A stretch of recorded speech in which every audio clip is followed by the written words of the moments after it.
meron kayong mga kilalang mga kaibigan, no? Meron kayong mga kilalang mga politiko. At meron kayong kakilala sa inyong lugar. Sa pangalan pa lamang, ay alam niyo kung anong klaseng tao yun. Di ba? Okay?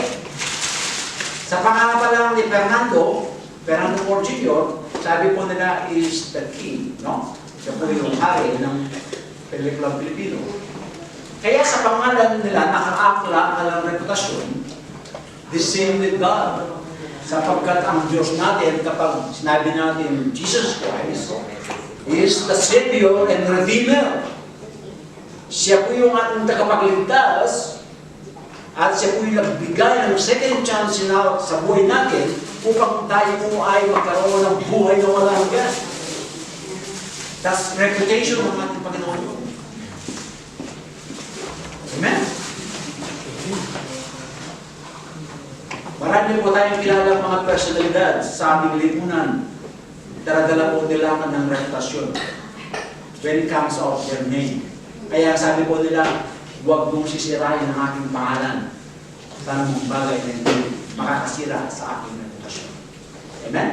Kaya tingnan niyo, magkakaroon na napakaraming mga batas sa ating ngayon. Cyber libel, at saka yung tatag natin law. Huwag mong sasabihin ganyan. No? Kailangan yan po yan ay patungkol yan sa reputasyon ng tao. In our civil code, marami pong ganyan mga batas. Ang tore, letter A. Meron po sa dalim po nito, meron po tayo yung letter A. Ang tore na may mataas na buhok. Mataas na buhok. Ibig sabihin, ang tore natin, ng ating Panginoon Jesus, is higher than anything. Kung may problema ka, ang ating Panginoon is higher than that. Amen. Kasi minsan kasi minamaliit natin ang kakayahan ng ating Panginoon. Okay? Mangyayari kaya yun. Why not? I-confirm natin sa ating pananampalataya na yan po ay magiging totoo sa buhay natin. That's faith. We believe Jesus Christ is the higher for anything else, for everything. Even in our desire, in our hope, in our dreams. Kailangan panghawakan po natin yun. Kasi we believe, siya po ang ating tore na matakas na buhok. Kaya tingnan po ninyo sa ating story kanina, yung pong mga tao sa panahon mo ni Abimelech, pumunta po sila sa mataas na tore. Ang kaharian. Through that tore, alam ko rin sila po ay nanangitas. Psalm 148 verse 13, let them praise the name of the Lord, for His name alone is excellent. His glory is above the earth and heaven. Actually, yan ang kinanta natin kanina. Yes. Di ba? Is higher than the earth and the heaven. Ganyan po yung ating Panginoon. Do not underestimate the power of Jesus Christ in our life. Baka naman, kung ma-underestimate natin ang mga bagay na yun, wala tayong makakamtan. Wala tayong mapapala. Even we believe in the name of Jesus Christ, the name above all name, walang mangyayari sa buhay natin. Kung tayo po, ayan, ay hindi natin aasa, hindi tayo umasa. We have no hope in the name of Jesus Christ. Even in our eternal life na binigay sa atin ng Panginoon, magkakaroon tayo ng doubt sa binigay ng Panginoon sa atin. Letter B. Pangalawa, yung letter B. Hindi po yung letter B ang under the one, yung muna po, no? Ang tore ay tunay na matibay. Matibay. Kung hindi po matibay, ang mga pader ninyo, pagdating po ng bagyo, we have no sureness na tayo po'y magiging safe pagdating po ng bagyo. Kailangan ng ating mga bahay ay matitibay ang buo upang pagdating ng bagyo ay kaya po siyang sumagpupa sa lakas ng hangin at yung lakas po ng intensity ng bagyo. Kaya dumating pa yung single number 5. Alam po ninyo yung lakas. Okay, yung lakas natin, no? Ang lakas ng Panginoon, ang lakas ng bagyo, ang lakas ng problema natin. Na ipapakita ng maraming paraan, maraming paraan ng kalakasan. Ang lakas ay ginagawa bilang physical. Meron tayong malakas na pangangatawan. Di ba?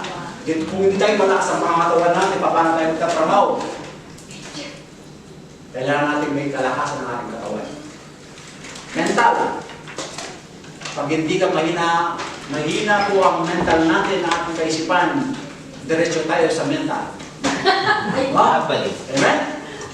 Kaya mahina ka. Ano ba? Dumarating ang problema mo. Okay? Pag hindi malakas ang mental mo, ang kaisipan mo, mental nga ang pupuntahan mo. Kailangan tayo po ay may kalakasan sa mental. Kakayahan.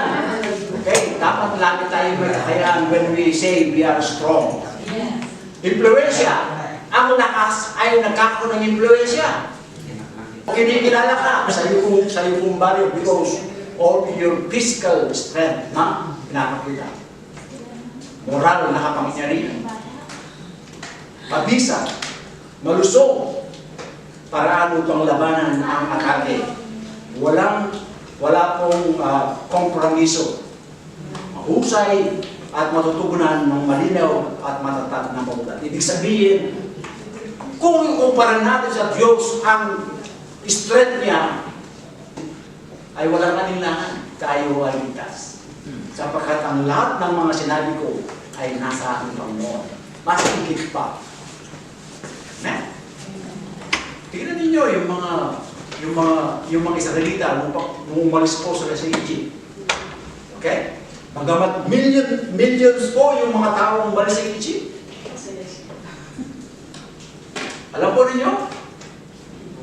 Alam po ninyo yung bilang ng mga Israelita nung umalis sa Egypt? Million. Kaya kung sila po ay sila magsabay-sabay, lulubog po yung daan. Dahil sa dami po nila. Wow! Sa dami po nila. Kaya kung sila lahat ay lulundag ng sabay-sabay, magkakaroon po ng lindol. Sa panahon po yun. Kasi milyon sila. No? Okay? And then, paano pinakita ng Panginoon ng kanyang kapangyarihan na wala po silang malusutan? Hinati po niya yung dagat. Para sila magkaroon ng daan. Sabi nga ng Panginoon, even there seems no way, God will make a way. Even to us will make a way. Because yan po yung kanyang physical strength sa atin, gagawa ng para ng ating Panginoon upang bigyan tayo ng way para tayo po ay pagtagumpay at makaligtas sa mga peligro sa buhay natin. Ang pangalan ng Panginoon ay parang matibay at malakas na tore. May mataas pa siyang mas mataas pa sa iyong mga problema. Kinanta natin kayo. Sapagkat siya nagbibigay ng lahat ng iyong mga pangangailangan. Ang pangangailangan mo, konti lang sa Panginoon yan. Kumbaga yan ay uwing lang sa Panginoon. Yung problema mo. Our God is higher than in our problem. Problema ng mundo, konting-konti lang sa Panginoon. Hindi mang dadalaw kayang daliri sa problema ng mundo. Ganyan po kakapangyarihan ng ating Panginoon. Amen. Amen? Amen. Siya po yung nag-create. Kaya sabi nga ni Sister Reverend, naalala ko, wala tayong pag-ahari lahat ng Diyos. Amen. Amen. Wala tayo po. Kaya, ang bahal ng Panginoon ay makakasalan kahit anong panahon, anong oras ng ating pangangailangan.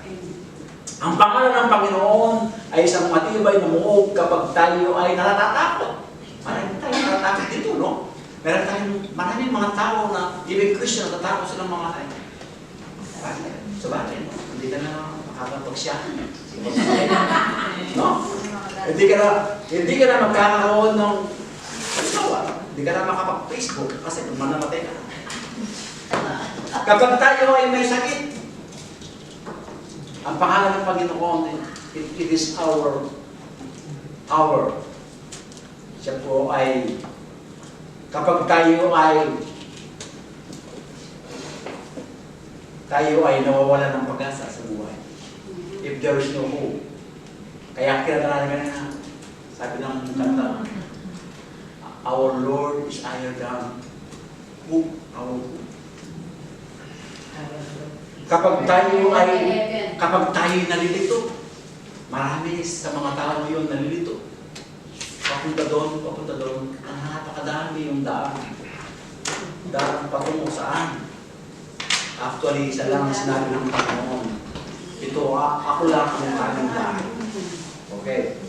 Kasi yung mga ibang tao, gumagawa na sila ng daan. Kaya sila po ay naliligaw.